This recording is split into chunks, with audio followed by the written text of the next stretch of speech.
संध्याकाळचे 6 वाजले होते. म्हटलं चला आता दिवाबत्ती करावं. मस्त दिवाबत्ती केली आणि क्रिशाचे ना अशा पाया पडत होते ना, तिला लई भारी वाटतं बरं असं देवाजवळ मस्त आनंदी असते आणि हात जोडते. जेव्हा पोटात होती ना तेव्हा मी स्वामींची सेवा घेतलेली होती ना 9 महिन्यासाठी. मला वाटतं त्याचाच तो प्रभाव आहे. एवढं तिला देवाची आवड आहे ना. आणि मग इकडं आमची दीदी पण आलेली होती. म्हटलं चला आता दीदी आहे थोडं लक्ष ठेवायला तर स्वयंपाक पण करून घ्यावा ना. मग आज ना तुरीचे असे सोल्यांची भाजी करायची होती ना, असे मस्त सोले भाजून घेतले होते आणि हिरवी मिरची लसूण पण भाजून घेतलं. छान जाडा मोठा आहे ना, असं मिक्सरमधून गार मस्त फिरून घेतलं ना 3 वेळेस आणि छान फोडणी दिली ना तेलामध्ये.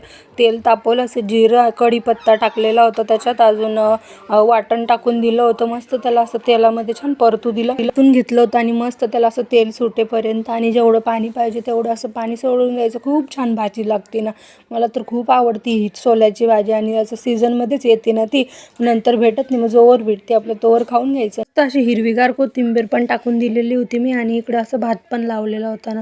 म्हटलं आता इकडे भाजी शिजते तोपर्यंत भात पण झालं. म्हटलं चला थोडंसं पीठ मळून घ्यावं, चपात्या पण करायच्या होत्या. मस्त असं पीठ वगैरे मळून घेतलं होतं. इकडं अशी भाजी पण रेडी झालेली होती ना. मग काय आपल्याला लगेच चपात्या पण करून घेतल्या होत्या. आमची क्रिशा झोपलेली होती, मग पटापटा स्वयंपाक होतो ना. मग काय असं मस्त चपात्या पण इकडं करून घेतल्या होत्या. म्हटलं चला आता गरम गरम जेवूनच घेऊया ना. मग असं जेवण करून घेतलं होतं. चला तर मग भेटू नवीन ब्लॉगमध्ये.